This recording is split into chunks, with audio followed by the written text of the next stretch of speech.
Olha nós online aí. Boa noite, todo mundo. Vamos entrando. Hoje vamos conversar sobre vacinas da Covid. Olha aí. Vacinas de Covid.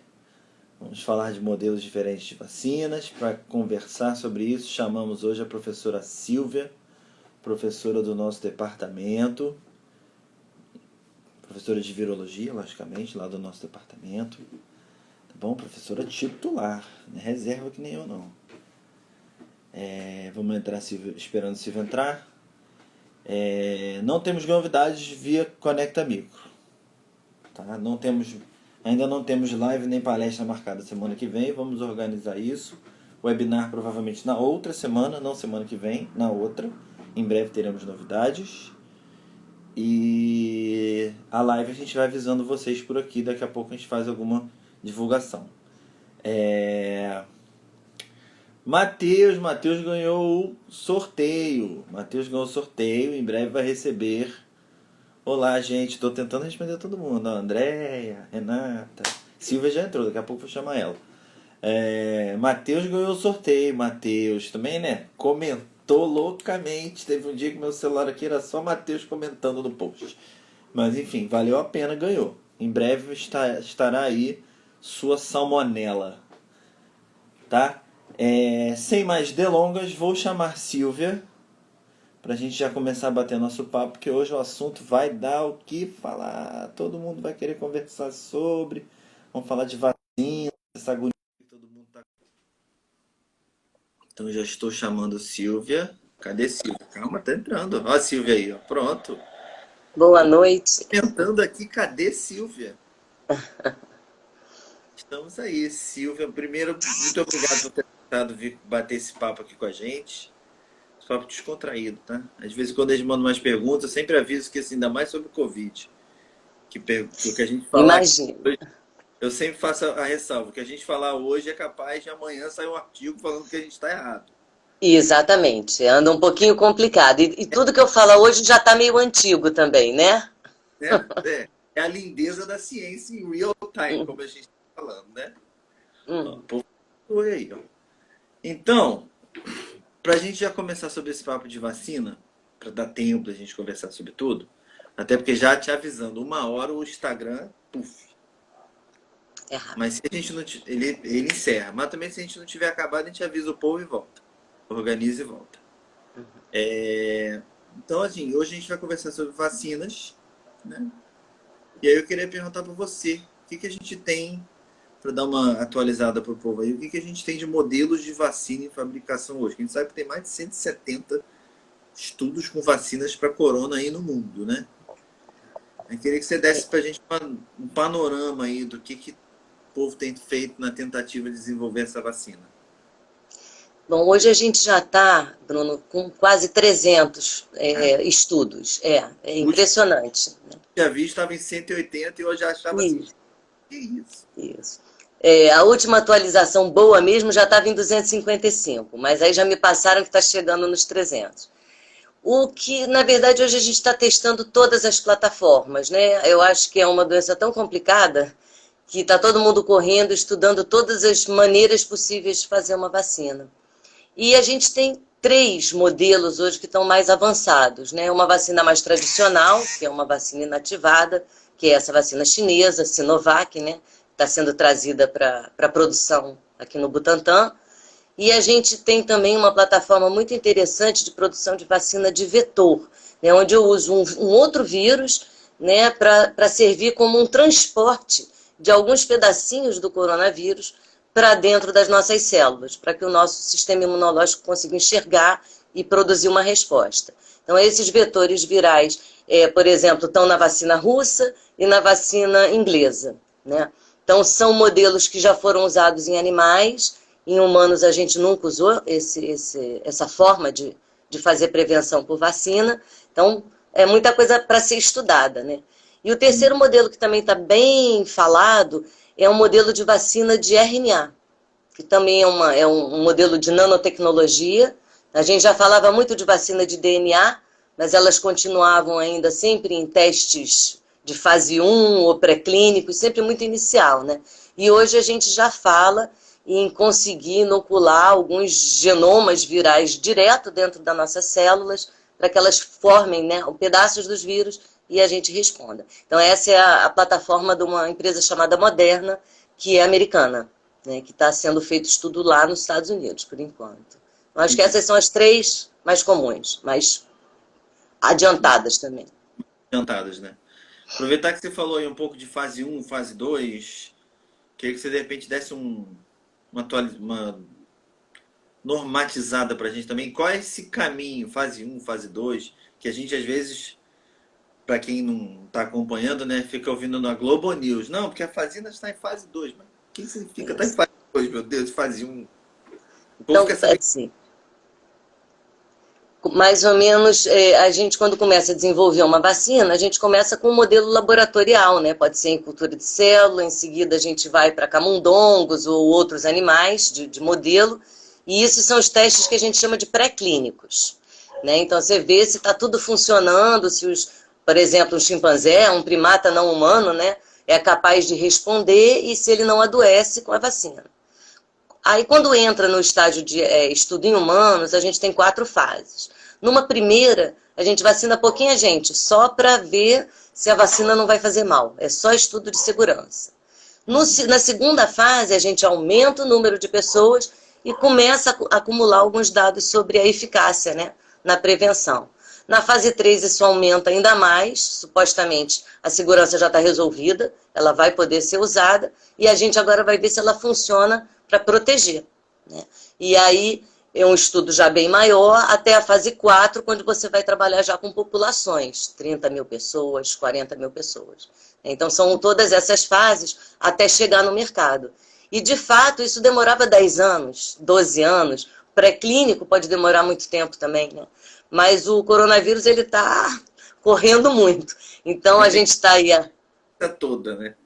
Isso. Então, 8 meses, né, de pandemia e a gente já tem muito teste adiantado, né? Alguns já vinham sendo feitos para outro SARS-CoV, né, para outro vírus, que é o SARS-CoV-1, associado à pneumonia grave, né, lá nos anos 2002, 2003. Então, esses modelos já estavam pré-prontos, principalmente lá na vacina inglesa.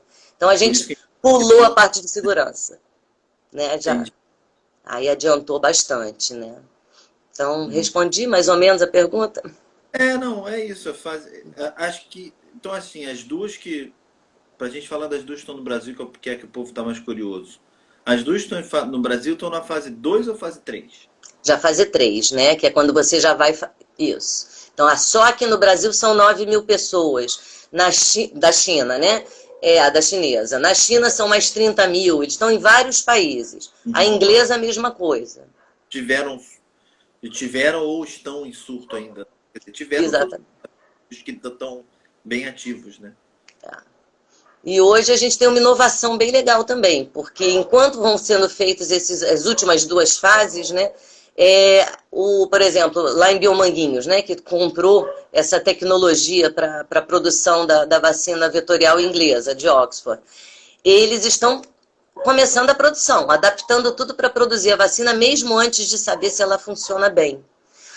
É o que a gente chama de encomenda tecnológica. Então, eu vou fazer o produto. Se na hora que os resultados dos estudos saírem, apontarem que ela é boa, já está pronto para distribuir. Né? E se for ruim, aí é um prejuízo danado, vai tudo para o lixo. Antigamente, a gente era mais conservador, né? Esperava os resultados para mandar fazer. No momento, não. Está tudo junto. Na atual conjuntura, não está dando para esperar muito, né? Não, pois é. Falou dos modelos, né? Modelo, né? Até esse novo que está fazendo com RNA. Qual é a vantagem de cada modelo? Tem alguma vantagem, alguma diferença assim, específica? Todas têm vantagens e desvantagens, né? O modelo mais tradicional, que é essa inativada da China, ela, porque a gente já conhece, a gente usa vacinas inativadas há 80 anos, pelo menos. Então, é um modelo de produção que a gente conhece bem. O ruim dela é que eu tenho que fazer muito vírus patogênico, né, o vírus selvagem que causa doença, são fábricas para produzir grandes quantidades de SARS-CoV-2 e depois eu vou inativar e usar como vacina. Isso é muito caro e muito perigoso também, né? Mas factível. Os outros dois modelos, eles são interessantes, né? Aparentemente, os primeiros estudos mostram bastante segurança, seja no vetor, seja nas de ácido nucleico, mas a gente nunca testou em população humana, muito menos em grandes populações. Então, pode ser que a gente descubra coisas desagradáveis, né? Se falava um pouco da vacina de DNA, que é interessante porque ela é fácil de produzir, né? É um modelo de genética simples, de fazer grande quantidade dessas são nanopartículas, né, que levam um pedacinho lá do genoma viral. E o problema é que a gente não tenha muita noção de como que vai funcionar dentro do nosso genoma. Será que era possível que eu coloque o genoma do vírus aqui e ele integre no meu? E fique morando lá para sempre? Ou eu só vou produzir temporariamente para ter uma resposta imunológica? São possibilidades que são sempre pensadas e talvez a gente só tenha noção de responder isso com uso em populações maiores mesmo, né? Uhum. Alguém aqui, como a gente está... Essas vacinas, quando testadas em humanos, né? Doutor Mari Fattori, para dar o nome da pessoa. As vacinas, quando testadas em humanos, as pessoas selecionadas não podem ter sido acometidas pela doença? É gente que não, gente negativa, né? Gente negativa, né? Porque é justamente para que a vacina possa fazer algum tipo de resposta e essas pessoas, quando entrarem em contato com o vírus, é que a gente vai fazer o que a gente chama de desafio, né? Ver se a vacina protegeu. Se a pessoa já está protegida ou, enfim, já teve um contato, isso complica. O que você, então, já percebe o quê? Que na Covid, a gente pode perder, né, o diagnóstico, se a gente não fizer o PCR rapidamente, e a partir da segunda, terceira semana ele já vai dar negativo, para a maioria das pessoas. E aí a gente teria que fazer uma busca de anticorpos para excluir esse contágio prévio. Mas os testes de anticorpos não funcionam muito bem, e muitas pessoas que tiveram contato não fazem anticorpos. Então, selecionar esse grupo vai ser muito mais com base em sintoma, né, anterior do que propriamente em testes de segurança. Tá aí a recidiva, né, que ontem deu o que falar, né? Isso. Não ter a produção. Então, agora sim, para a gente falar um pouquinho de cada modelo, principalmente das três que estão mais badaladas, talvez quatro, né? Na hora que a gente estava conversando, eu não lembrei da americana, mas como a americana é muito parecida com a inglesa, talvez... então vamos falar primeiro da inglesa, né? Que é a que trouxe, quem trouxe foi a vamos botar assim, quem trouxe. Que é a que está trabalhando e que andou testando um monte de gente aqui no Rio. Isso. Ela especificamente, qual é o modelo dela? Ela é esse modelo de um vetor viral, né? Então eu pego um outro vírus, no caso é um adenovírus, que vem de um chimpanzé, o que é importante, porque nós nunca tivemos contato com esse vírus, então a gente não tem anticorpo para ele. Né? Se eu já tiver anticorpo antes, eu vou tomar a vacina e imediatamente eu neutralizo essa vacina, né? E ela não tem tempo de gerar uma resposta imune. Então, é um vírus que vem de uma outra espécie e ela já tinha chegado até em final, acho que início de fase 3, final de fase 2, para o SARS-1 e para o MERS, né, que é outra pneumonia grave lá do Oriente Médio.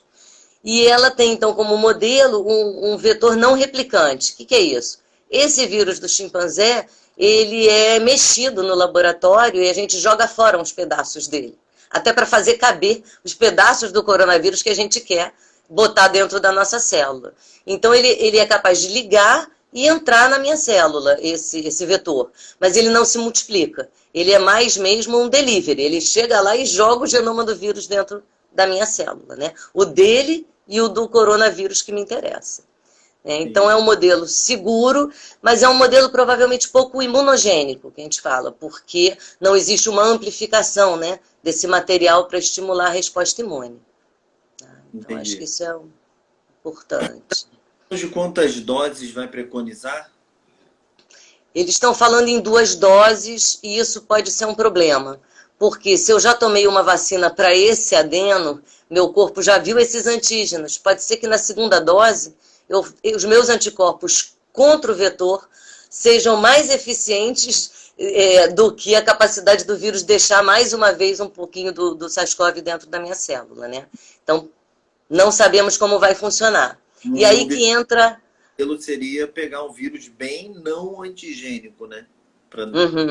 Isso. E aí que o russo entra com um modelo muito legal, né? Primeiro a gente ficou brincando, o modelo russo, mandaram até uns memes, que o potinho de vacina era um potinho de Smirnoff, né? A vodka e tal.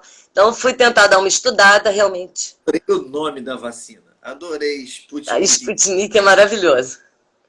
Mas na verdade, são duas vacinas, tá? Eles estão assim com uma proposta muito legal. Então uma primeira vacina que eu não descobri direito qual é, mas é um vetor viral de adenovírus, e aí que o pessoal disse que eles roubaram lá o da Inglaterra, não consegui saber qual era o adenovírus. Então eles dão a primeira dose com esse vetor desconhecido da gente. 2 semanas a 3 semanas depois, eles dão uma segunda dose usando um adenovírus humano, que se chama adenovírus 26, de pouca circulação, nada patogênico, né? Também deletado para que ele não se multiplique.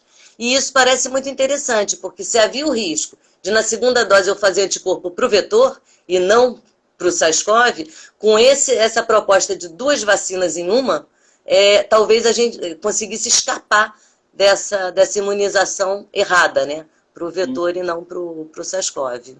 Legal, veículos diferentes para não ter anticorpo para ele, né? Isso. Aqui no Brasil, quem vai fabricar da Oxford, você falou a Fiocruz, né? E você também já adiantou, ela já está sendo produzida, né? A Fiocruz já... Está sendo montado, a estrutura está montada, eles já tinham, parece que um prédio, né? Agora estão montando mesmo a estrutura e a transferência de tecnologia, porque a gente não tinha tecnologia para produção de vacina vetorial, né? Então isso também é uma coisa interessante. Assim, os acasos que a ciência vão fazendo, eu estava vendo justamente um documentário sobre essa vacina, e o cara falou, não, a gente estava fazendo para o SARS-1, e aí pegamos no meio do caminho e já está adiantado, já teve fases anteriores, por isso que eles estão conseguindo tão rápido. E aí a gente provavelmente já vai começar a fabricar mesmo sem ter a resposta, né? Isso. A ideia é que já haja agora eu não me lembro bem os números, mas alguma coisa como 10 milhões de doses inicialmente pensadas para o momento em que os testes estiverem prontos. E para pegar aquela população de maior risco, né? E isso, se ela funcionar. E a partir daí, 10 milhões mais 10 milhões, enfim, tentando suprir aí um mercado dentro do próximo ano, né? Ao longo de 2021. Entendi. 21, né? 2021. Ou aquela nossa sonho de ser mais precoce, tipo dezembro, pouco provável, né? Eu acho que se chegar em dezembro, Bruno, ela vai ser dada no hemisfério norte, porque vai ser o inverno deles. Então, eles provavelmente vão priorizar essa primeira leva de produção para os países em inverno, que a gente sabe que não só os vírus respiratórios circulam melhor, mas como a imunidade das pessoas também tem uma baixa, né? Então, nesse momento, foi exatamente assim na pandemia de gripe, em 2009. A vacina chegou lá no fim do ano, no inverno europeu, enfim, do hemisfério norte todo, e para a gente ela chegou em abril do ano seguinte, para cobrir o nosso inverno aqui. Né? Então, provavelmente a gente vai ver isso acontecendo, embora o vírus não seja tão sazonal, mas a gente sabe que ela tende a piorar a pandemia em baixa temperatura. Mas esse modelo deve acontecer mesmo com a Fiocruz produzindo? Na verdade, são vários contratos, eu não tive acesso a esses contratos, uma parte dessas doses ela é guardada para o país que produz, até para atender, por exemplo, os seus profissionais de saúde, talvez uma população mais idosa, mas um a mais na produção deve ser voltado... Isso. Acredito que sim. A permuta, né? Tá me dando a tecnologia, eu te dou umas doses aí também. Isso. E a chinesa? A vacina chinesa. Ela é aquele modelo tradicional de inativado. Isso, inativado, e inclusive normalmente quando a gente faz uma vacina inativada, a gente tem que botar mais uma substância que seja imunogênica, né, que a gente chama de adjuvante. E que existem adjuvantes maravilhosos que ajudam muito a estimular o sistema imune, principalmente a parte celular, que é fundamental para a Covid, né? Que a gente não tenha só anticorpos, mas também resposta celular. Mas, pelo que está publicado até agora, o adjuvante vai ser um alumínio, que não é um bom estimulante de resposta imunicelular. Então, não acredito que seja uma vacina muito eficaz, mas eu acho que ela é bem-vinda porque ela é segura e ela é um primeiro modelo, né, a ser tentado diante da pandemia. E acho que hoje o pessoal está discutindo usar mais de um modelo, tá? É possível que a gente tome duas vacinas completamente diferentes, né? Isso é uma possibilidade em estudo, né? Pegando proteínas diferentes, tentando estimular diferentemente também o sistema imune, para tentar construir uma proteção, né? A resposta imune ao corona tá muito esquisita, né? Muita gente que tem e não faz de anticorpo, gente que a gente não consegue fazer uma relação, né? Porque poderia ter, não, o pessoal que tem brando não tem anticorpo. Mas não funciona assim. Tem gente que tem a branda e tem anticorpo, tem gente que não tem e forma, tá muito doido, né? Essa vacina chinesa, quantas doses a gente deve ter que tomar? Eles estão falando em duas também. Né? Também. Mas no primeiro momento o desejo é dar uma dose para todo mundo, né? De todas elas. Primeiro dá uma vacinada em todo mundo com uma dose. E no segundo momento, se pensar na segunda dose também para todos. A Rússia que já chegou nesse modelo, 2 doses fechadas. Tá. Entendi. Aqui quem vai fabricar é o Butantan, né? Mas a gente. É o Butantan. Butantan. Mas vai ter teste dela em Niterói agora, né? Vai. Na verdade, eles estão testando em vários estados. Eu acho que São Paulo vai testar 4.000 pessoas, o Rio vai testar 1.000, Minas Gerais 2.000. Então, eles vão montando grupos até para ver uma diversidade mesmo populacional, né? Então, se espalha por aí. Não é só São Paulo, não. Entendi. E aí, já aproveitando o gancho, a Márcia perguntou: o desafio para essas pessoas vai ser natural ou provocado? Não, só natural. Desafios provocados não são mais viáveis, né? Vistos, né? É por Por isso isso que a gente começa pelo profissional de saúde, porque ele naturalmente está na linha de frente e ele está sempre sendo desafiado, né, com doenças infecciosas de um modo geral, ao lidar com pacientes. Então, a melhor maneira da gente rapidamente dar uma olhada na eficácia é começar pelos profissionais de saúde. Uhum. Não, e até por essa questão de ser natural que a gente teve a facilidade de muita gente querer testar a vacina aqui no Brasil, né? Bom, Nesse a pico aí. gente tem muito vírus circulando para fazer desafio e a gente tem tradição, né, em vacina. A gente é modelo mundial, ou pelo menos era até recentemente, modelo mundial de produção e de vacinação. Não é, acho que não tem outro país que vacine milhões de pessoas numa única campanha, num único dia, como a gente consegue fazer. Então é um modelo que funciona muito bem há bastante tempo, né? Importante a gente lembrar isso, viva o SUS, né? Viva o SUS. E temos vacinas de todos os tipos para todo mundo, né? O nosso programa nacional é maravilhoso, né? Ele é modelo mesmo. Não, muito legal. Então agora vamos. Eu queria te perguntar, porque você falou e me deu curiosidade, porque as outras eu também ando procurando, mas a americana, por acaso, eu não sei nada. Tá. Você falou o nome da fabricante, eu até lembrei. Tem essa vacina. Como é que tá essa história da americana? Tá, da americana. Todas as vacinas do mundo inteiro, para todo mundo, só para os Estados Unidos, America First. Na verdade, ela já começou num problema diplomático, né? Porque essa empresa Moderna, ela não era uma empresa que ia fabricar essa vacina. Ela fazia outras coisas. Mas tinha uma pequena empresa alemã que se chama BioNTech, não sei como fala isso, que bolou essa vacina e aí o Trump foi, através da Moderna, comprar essa fábrica inteira e levar da Alemanha para os Estados Unidos. E aí o governo alemão disse não, vai ter que ficar um pouquinho na Alemanha. Então a Pfizer, que é alemã, né, entrou com uma contrapartida financeira e hoje ela é uma vacina que a gente está chamando de americana, mas ela tem um contrato lá com a Alemanha também. Né? Então a plataforma é toda alemã. E é muito inovadora, porque até então a gente era sempre vacina de DNA. E agora a gente está chegando com uma vacina de RNA. Né? Então, assim, o RNA ele é muito sensível, né? No nosso suor tem enzima que acaba com RNA, na saliva, nas lágrimas. Então, você estabilizar uma vacina de RNA não é fácil. Mas eles, pelo visto, conseguiram, e é melhor do que DNA, porque a RNA não vai integrar no meu genoma, ele não vai se meter no meio dos meus genes. E o DNA isso poderia acontecer. Então, aparentemente, ela parece muito segura. Vai depender da gente conseguir realmente produzir em quantidade essas proteínas que vão ser inoculadas na derme, né? Não é no epitélio, não. É bem fundo na derme para promover uma reação inflamatória mesmo. Mas eu acho que ela tem uma chance de funcionar. RNA inativado do vírus, alguma coisa assim? Ou... São pedacinhos do vírus. Na verdade, você tira alguns genes, ele é circundado para estabilizar com alguns, tipo um mini plasmídio bacteriano, para estabilização mesmo. E isso, então, é colocado numa pistola, a gente chama de uma pistola de eletroporação. Então, a gente manda um impulso elétrico para a derme, né, através dessa pistola, e isso afasta a membrana celular, né, aqueles lipídios, eles se afastam. E aí eu jogo o genoma, esse RNA, direto dentro do meu citoplasma. Né? Então, é uma inoculação intracelular desse material genômico do vírus, né, só da parte de superfície. Chega na célula, acontece o que com ele? Agora, aí, essa vacina aí eu estou aprendendo agora, adoro.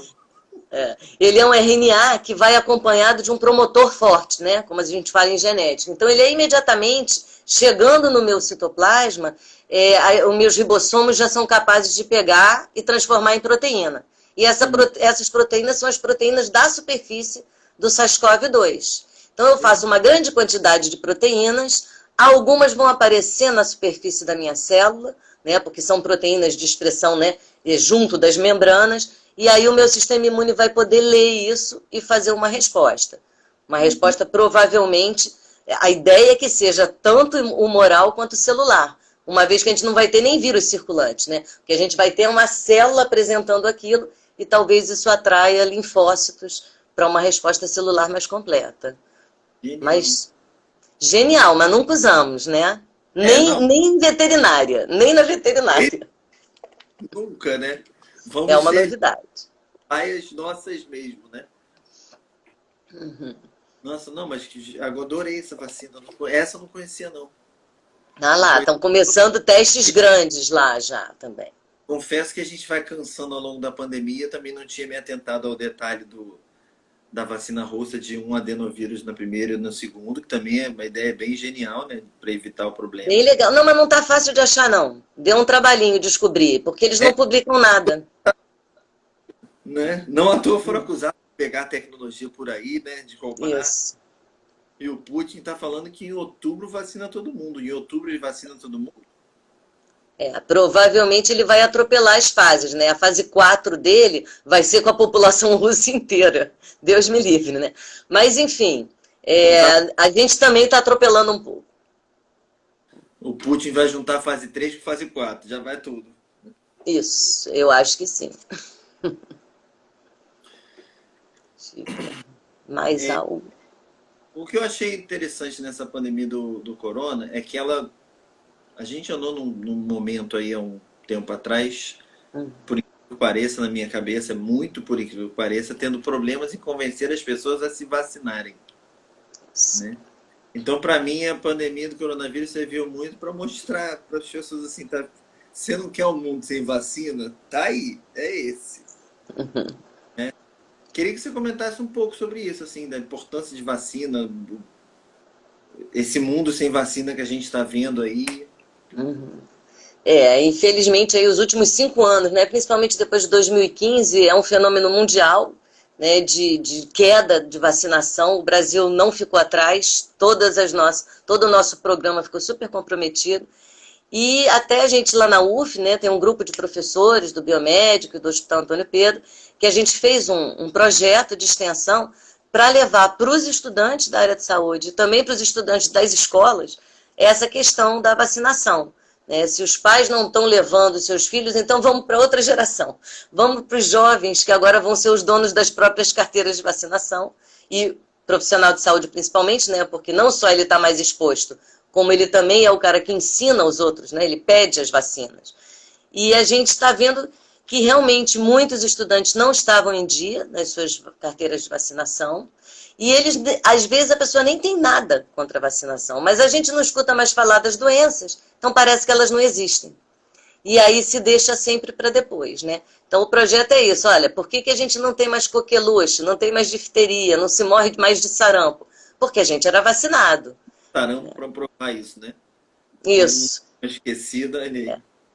E aí, quando começou a pandemia, num primeiro momento, a nossa reação foi, puxa, agora todo mundo quer vacina, não precisamos mais do nosso projeto. Porque ninguém queria vacinar, agora todo mundo quer vacinar. Só que a gente entra aí numa outra encruzilhada. É que se chegar uma vacina mais ou menos, ela com certeza vai piorar esse quadro de não vacinação, né? Então, vão parar de bem confiar. complicado. Né? Acho que o momento assim a gente vai ter que ser muito cuidadoso, porque pode ser que resolva e seja uma maravilha e a gente acabe com esse problema, né, de não vacinação, as pessoas voltem a acreditar nisso, mas pode ser também que haja um efeito contrário, né? Já que a gente está correndo muito com a vacina, o vírus é um bichinho muito complicado, esse coronavírus, né? Ele junta características de vírus influenza com vírus de resfriadinho, com vírus da dengue, né? Então ele é muito sofisticado, está dando um banho, né, nos pesquisadores que estão trabalhando com isso, né? E aí a gente acaba interpretado, né?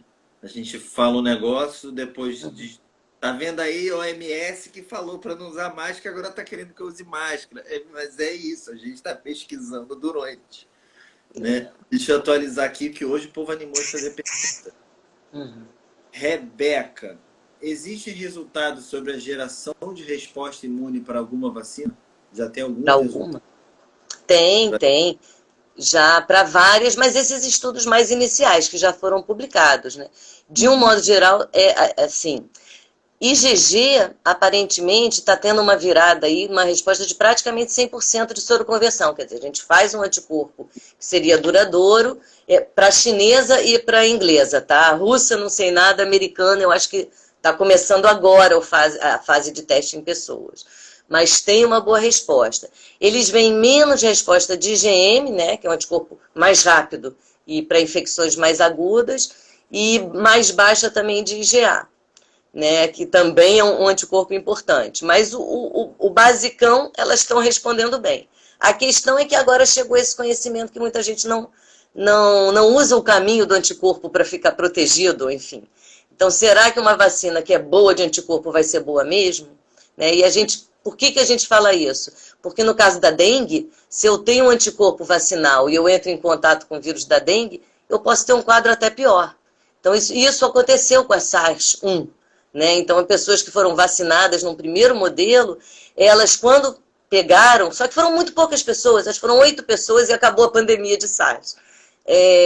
Mas algumas fizeram uma reação inflamatória muito séria, né, com muita perda de líquido para dentro do pulmão, e é um mecanismo que a gente em dengue chama de exacerbação imunológica. Então o anticorpo, ao invés de te ajudar, ele exagera na resposta e a gente acaba ficando pior.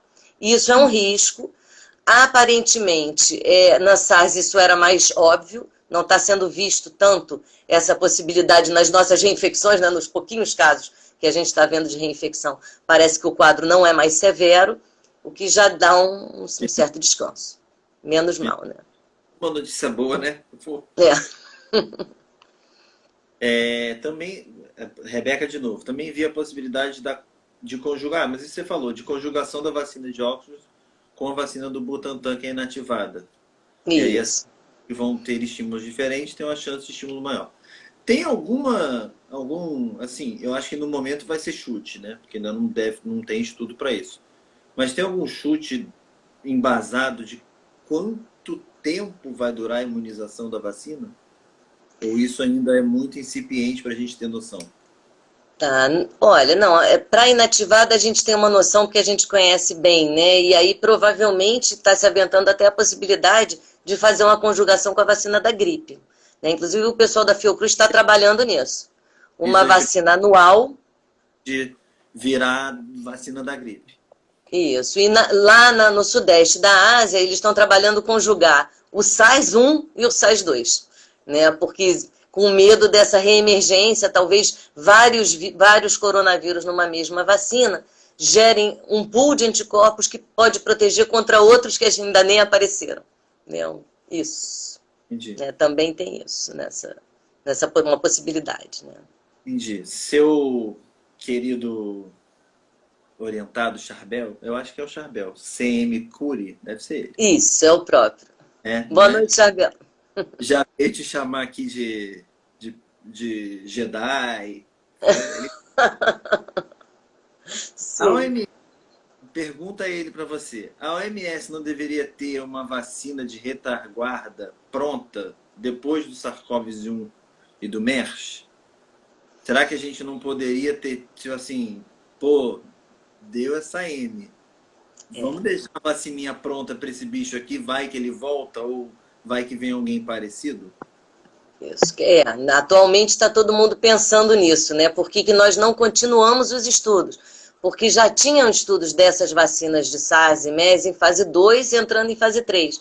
Pelo menos chegar no final, né? Continuar a pesquisar, seria interessante. Mas a gente sabe como funciona a pesquisa. No Brasil é bem mais complicado, mas por aí também. Acabou o problema, acaba o dinheiro. Né? Lá, e basicamente... Ponto lá fora até pior, né? Porque lá fora a verba é particular, né? Então, basicamente é isso. Oxford conseguiu manter, né? Porque é uma universidade, não é uma empresa. Então, eles mantiveram a abordagem, né? Esses estudos, não em grandes populações, mas continuaram a pesquisa. Mas em empresas, isso foi tudo suspenso. Então, a OMS devia, talvez a partir de agora, talvez. Mais uma lição, né? O SARS-CoV ensinou a gente até a lavar a mão, né? Então, de repente, ensina. A lavar a mão, a mexer menos no rosto, né? Eu que sou assim, ó, toda hora eu tô assim, não pode, Bruno, segura, não pode, Bruno. Helena, Helena não é fácil não, hein? Helena pergunta para você, qual dessas vacinas você tomaria? Isso é complicado, né? Eu... Sua colega de departamento. Sei não, mas eu acho que é a primeira que chegar mesmo. Eu acho que não dá pra gente avaliar. Seria, assim, muito chute avaliar quem que é bom, quem que é ruim, quem pode fazer mal, quem não. Tá complicado ainda, é muito pouco tempo, né? Elas são promissoras, nem que seja um pouco, né? Uma baixa eficácia ainda assim parece melhor do que nada. Segurada, né? Pelo menos dar uma segurada para respirar, voltar a ir pra rua. Isso.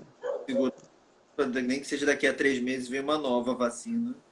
Eu tô agora eu gostei dessa ideia. Adorei de RNA. Quando a vacina ficar pronta, né? Ficou pronta, mandamos para os Estados Unidos, qual o momento de vacinar aqui? Quem você acha que tem que ser vacinado primeiro? Fora, obviamente, os profissionais de saúde, né? Que esses estão ali, acho que até por um agradecimento dá para eles antes, né? Bom, tirando os profissionais de saúde, aí é que vem a grande questão, né? O segundo grupo de risco, mais importante até, seriam os idosos, que têm realmente um quadro muito mais grave. Mas é muito complicado você começar com uma vacina tão nova pelos idosos, porque já tem um monte de efeitos adversos que são simplesmente relacionados à idade, e não às vacinas. Né? Então, assim, o pessoal... Seria que a gente normalmente começaria por eles, nessa aí tá perigando... Pois é. E hoje a gente já fala que, aparentemente, as crianças são os grandes disseminadores, né? Então, não só elas são pouco sintomáticas, como a quantidade de vírus, né? A carga viral que elas produzem é muito maior. Né? Uma criança sem sintoma produz muito mais vírus do que uma pessoa morrendo de Covid no hospital. É impressionante. São unidades logarítmicas a mais de carga viral, né? Então, talvez você fazer... Eu tô esperado para a creche do meu filho voltar, não quero mais. Não, é melhor você não querer mais mesmo, não, tá? Deixa ele aí quietinho, né? Vou fazer parental. Porque é complicado. Então, eu não sei se... Eu acho que muitas abordagens vão ser testadas, e é possível que eles comecem com idosos, se houver algum problema com uma população um pouco menor, eles tendam a ir para as crianças para tirar o foco da infecção, a distribuição da infecção. É uma possibilidade, né? Então, e assim, vamos ver. funcionando maravilhosamente ou funcionando mais ou menos, vacina chegou, acho que a gente consegue sair desse isolamento mais fechado. Acho que sim. Quer dizer, a gente vai ter que arriscar, né? E acho que vai funcionar assim, porque se não, quer dizer, no pior dos cenários, a gente vai ter uma vacina aí com uma eficácia de 50%, que é a coisa mais ou menos, né? A gente trabalha com vacinas com 96%, 98% de eficácia. Então, 50% é ruinzinho a beça. 50% de pessoas vacinadas, protegidas, e mais o tanto de pessoas que já entrou de fato em contato com o vírus, provavelmente a pandemia se extingue. A gente passa a ter surtos isolados em diferentes localidades. Mas esse fenômeno mundial, ele acaba, né? Acho Sim. que é isso. Tá aí o Rio de Janeiro para provar, né?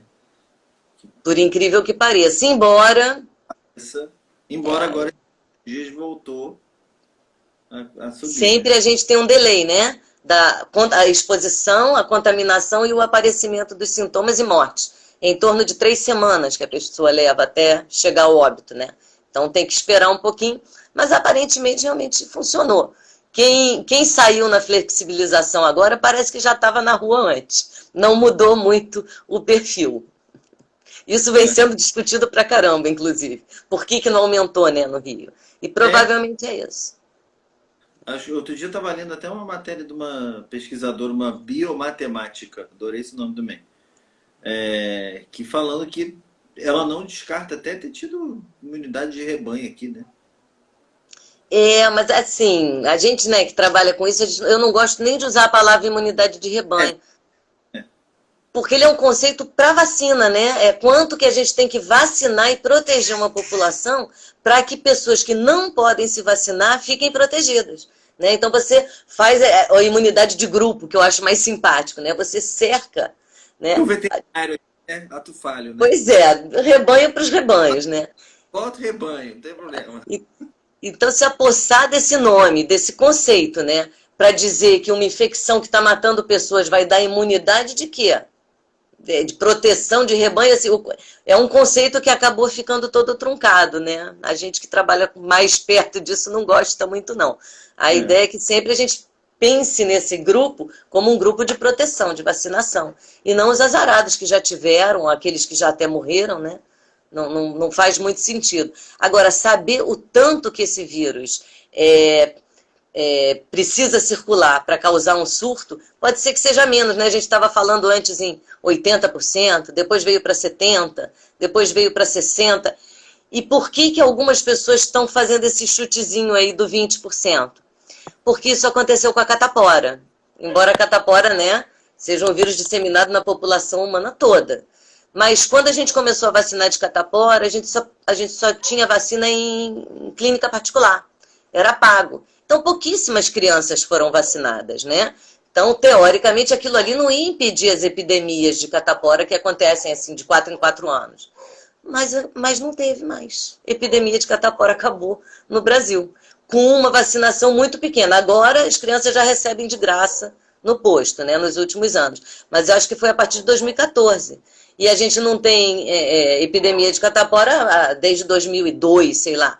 Então, de alguma maneira, a proteção, né, a imunidade de grupo que aconteceu com a pequena vacinação de catapora foi suficiente para impedir as epidemias. Quem sabe com o corona pode ser igual, né? Eu acho que é esse modelo que o pessoal está se embasando.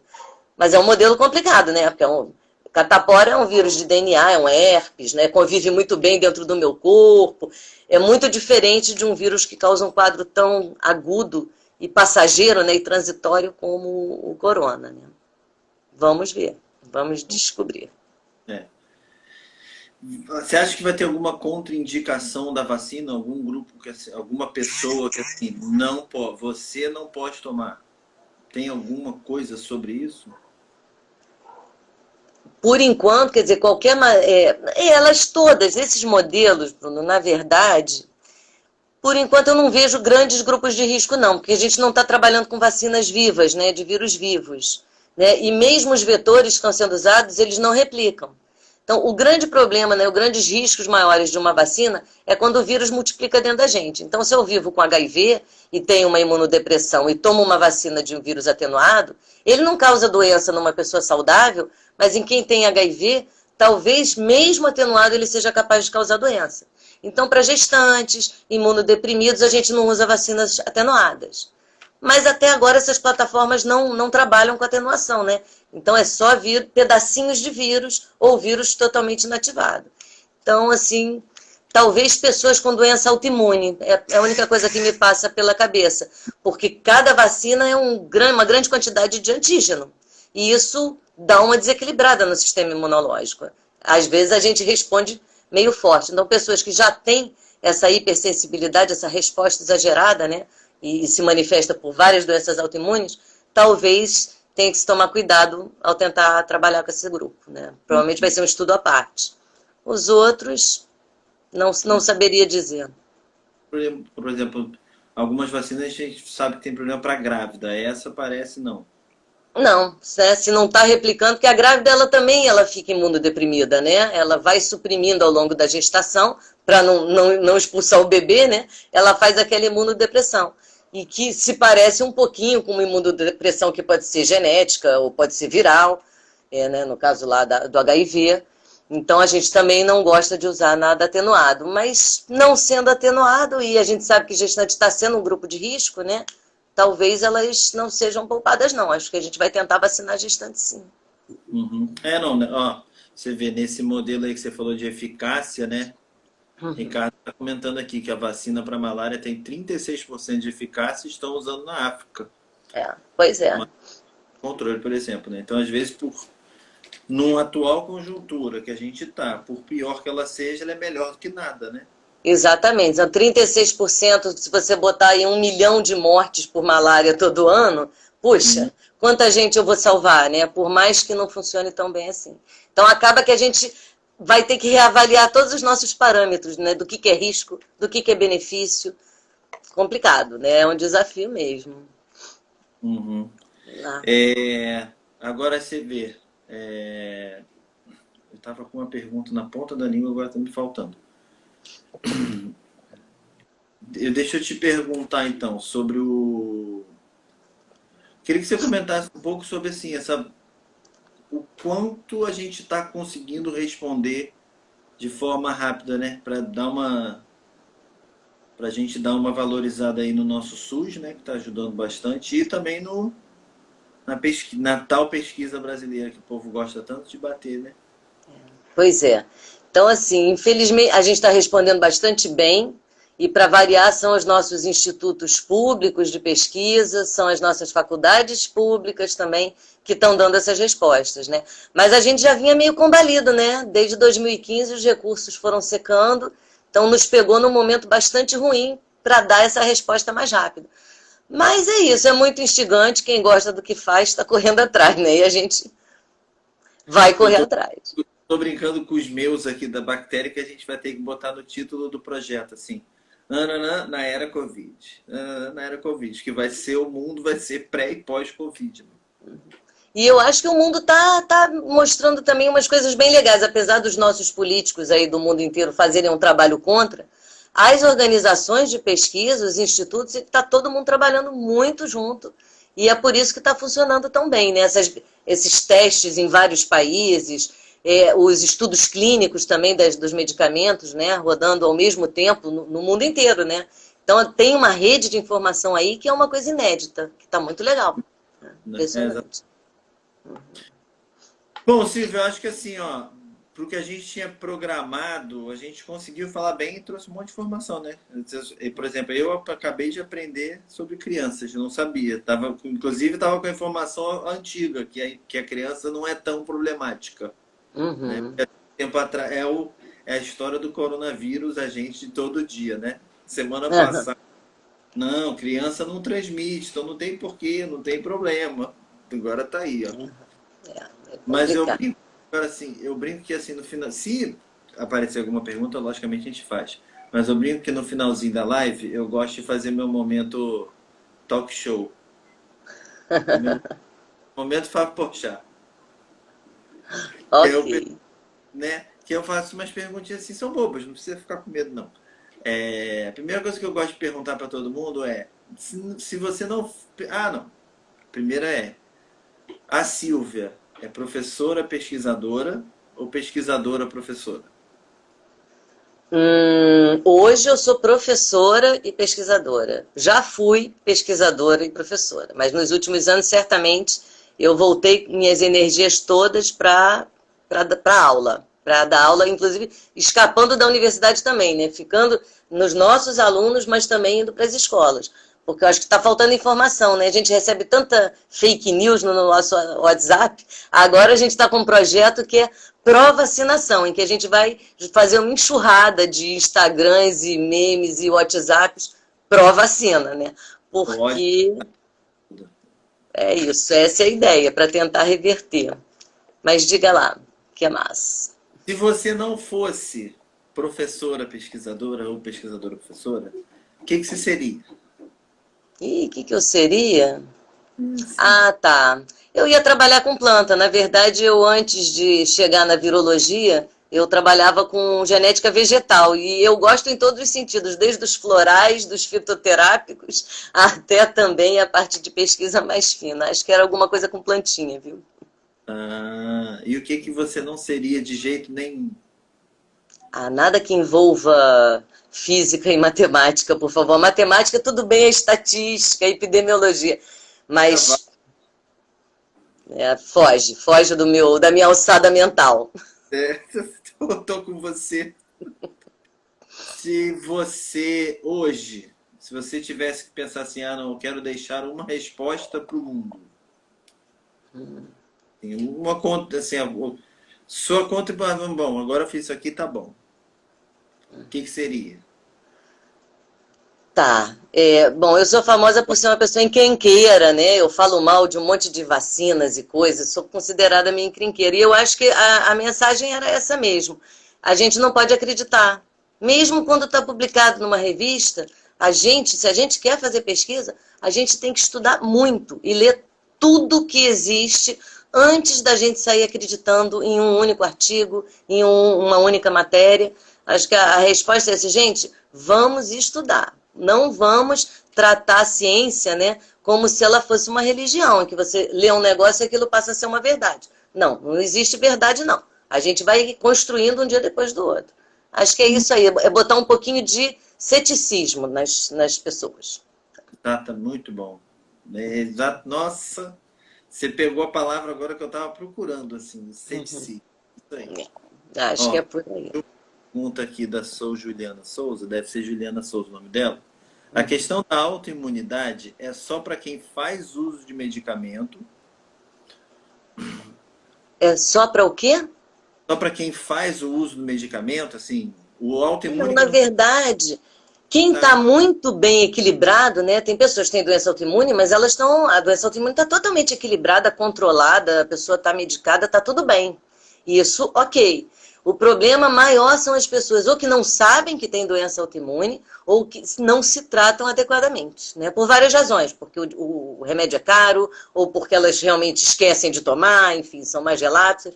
Mas eu acho que a pessoa com a doença autoimune controlada não é um problema, não. É como a pessoa com... é um perigo você ter doença cardiovascular para Covid. Bom, mas peraí, se a tua pressão está tratada, se todos os teus marcadores estão controlados, esse risco já diminui. Ele é muito grande para quem não se trata, né? O asmático, isso, né? Que o asmático está de risco, sei que, calma, o asmático controlado está na boa. Está na boa. E mesmo hoje a gente já não está com muita certeza que o asmático esteja no grupo de risco, não. Tá? Tem até uns estudos franceses e chineses falando do efeito pulmão de nadador. Não sei se vocês conhecem isso. Grandes atletas, e principalmente os nadadores, eles fazem uma expansão enorme do pulmão. E isso é pasto para vírus, né? Então, aparentemente, os vírus, esses Covid, o SARS-CoV, né, consegue se multiplicar melhor em pulmões muito saudáveis. Olha e podem causar graves problemas. Foi visto na França que o fumante tinha menos risco que o não fumante. Talvez seja um ambiente agressivo para o vírus, um pulmão cheio de nicotina. Isso não chega no Brasil. né? Mas na França, que todo mundo fuma, na Itália, na China, eles estão vendo isso. Então, o atletão, coitadinho, nessa vez parece que ele saiu mais suscetível. Então, pelo jeito, o histórico de atleta não é muito bom, não. Pelo visto, não. Mas, infelizmente, parece que funcionou. Nem tudo dá certo nessa vida, né? Exatamente. Bruno, eu queria dar um recado que é uma coisa que tem acontecido sistematicamente.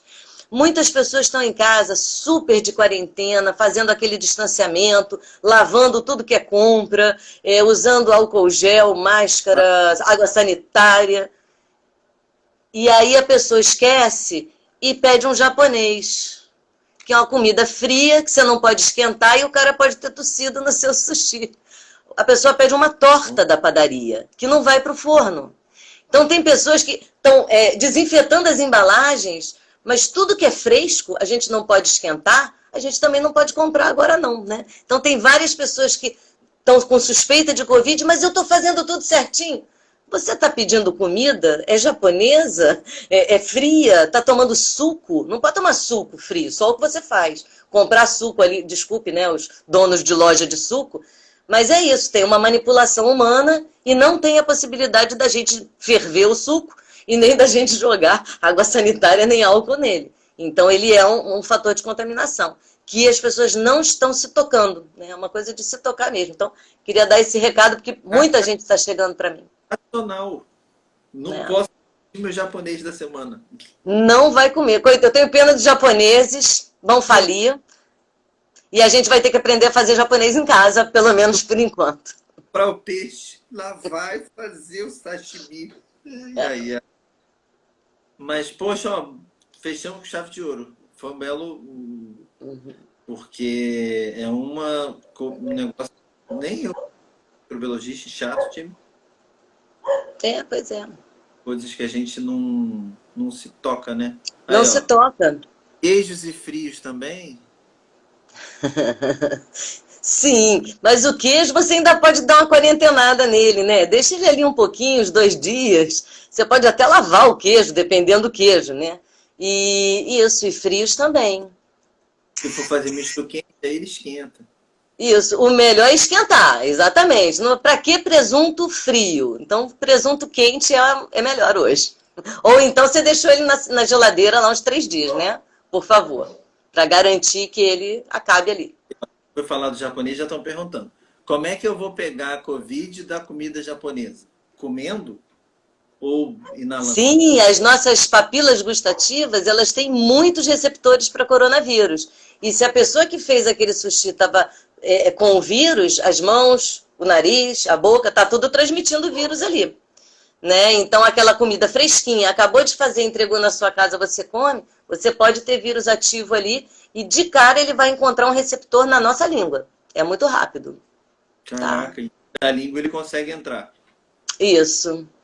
Olha só. Ele faz uma pré-amplificação, né? Tem uma primeira replicação dele ali local, por isso que às vezes a gente fica com dor de garganta, porque esse primeiro momento local, e depois é que ele chega até o pulmão, enfim, rim, fígado, aí ele dissemina para o corpo todo. Né?